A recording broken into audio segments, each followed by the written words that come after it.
Well, good morning, everyone. That was a great video. I hadn't seen it before, so it was amazing.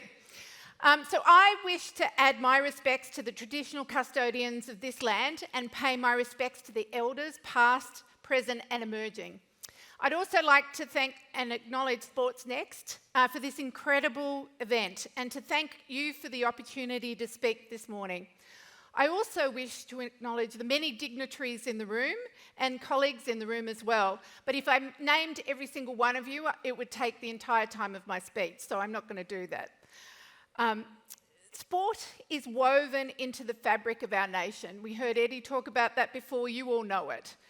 Whether it's the iconic moments like Cathy Freeman lighting the Olympic torch or Ash Barty holding the Australian Open title, and as recently as last week, the incredible Sydney Kings capturing their 5th championship in the NBL, and more importantly, the second back-to-back championship title. I think the Minister forgot that that was actually held in Sydney. Our connection to sport in Australia is part of our national identity. As a girl growing up in the southwestern suburbs of Sydney, the daughter of immigrants, playing and participating in sport was a great cultural equaliser. Playing on a school team for netball or volleyball and softball over the years and participating in school carnivals for your house colours at my garden variety public school, in swimming and athletics, it didn't matter whether you were good, bad or indifferent. It was all about having a go, being part of a team and doing your school or your house proud. The first female role models that I can remember, other than Maggie Thatcher, were all female athletes. Shane Gould, Yvonne Goolagong-Cawley, Billie Jean King. But apart from tennis, swimming and maybe golf, there were no professional women's sports available at that time.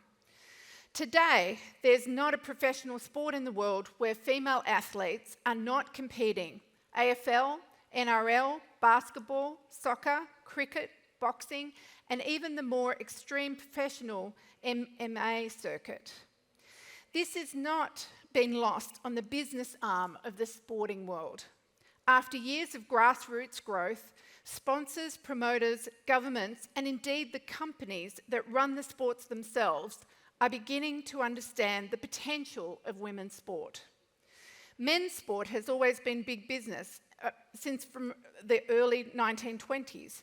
However, over the last 2 decades, we've seen a paradigm shift as big businesses has become attuned to the growing fan base of women's professional sport.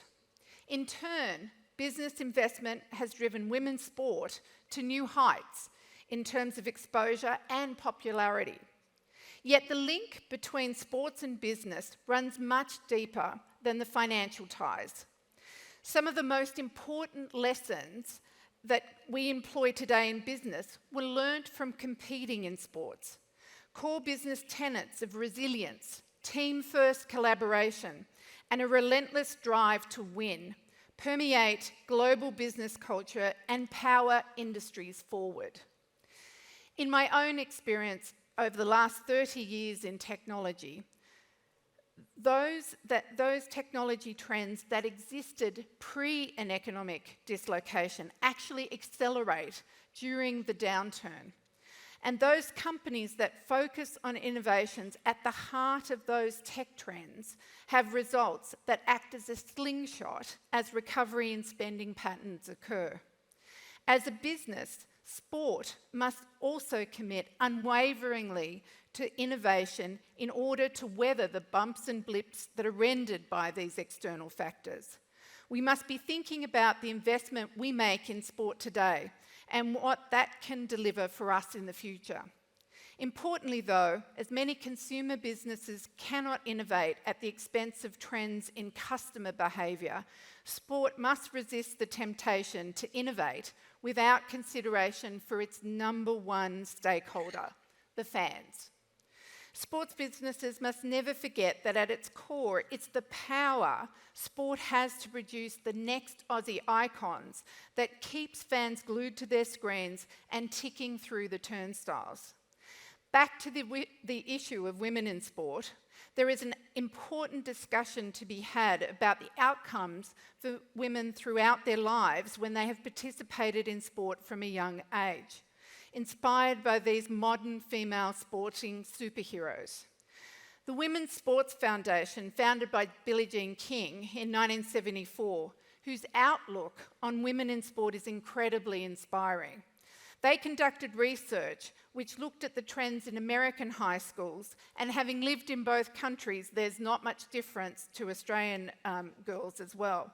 It found that high school girls who play sports are more likely to get better grades in school and more likely to graduate than girls who do not play sports. Sports are also positively impact women's health outcomes. As little as 4 hours of sports a week may reduce the risk of breast cancer, for example, by up to 60%. Girls and women who play sports have higher levels of confidence and self-esteem and lower levels of depression. The same research revealed that girls and women who play sports have a more positive body image and experience higher states of psychological well-being than girls and women who do not play sports. The research also notes that sport is where boys have traditionally learnt about teamwork, goal setting, the pursuit of excellence in performance, and other achievement-orientated behaviours. Critical skills necessary for success in the workplace. And it's no surprise that 80% of the female executives at Fortune 500 companies have played sports in their formative years. We have to balance these benefits against the backdrop of high dropout rates for girls in sports. According to the foundation, by age 14, girls are dropping out of sports at twice the rate of boys. And by age 17, more than half of girls, 51%, will have quit sports altogether.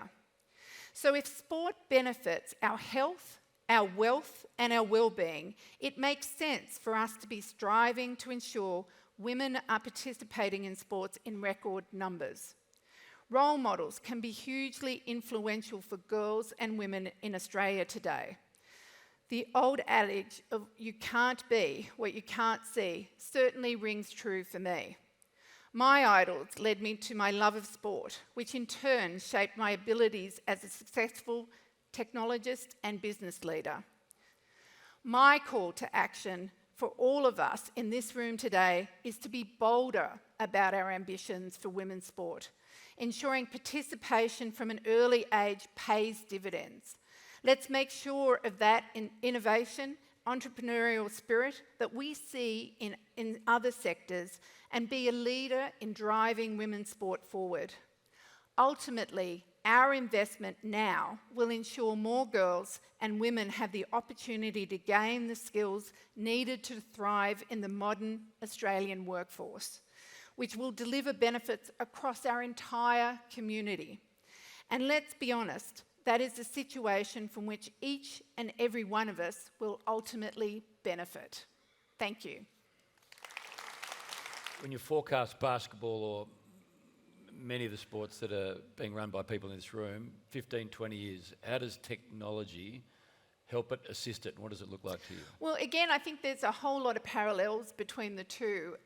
It was quite interesting as I was preparing for this. There are many parallels, and I didn't probably realise all of them. But the reality is athletes and sporting clubs, if you like, are really a product of the culture of what is built in those clubs and those leagues and beyond. And it's no different in the tech world. I've been involved in technology companies for over 30 years, and that culture of having a go, being innovative, actually embracing failure. I know that sounds weird for a sporting scenario, but in order to get better, you've got to have some knocks, you've got to have some fails, and picking yourself up and actually having another go and being relentless about that, I think are big parallels. I also think the ability to challenge the status quo, which I also think is part of the Australian psyche, having a go, not being wedded to tradition, but also being able to innovate over time. And technology is very much like that. It's about the people, it's about the culture of the organisation and the environment. It's also about making sure that you pick yourself up if there's a fail, and then actually that relentless focus on execution in terms of day in, day out, continuing to charge forward on things.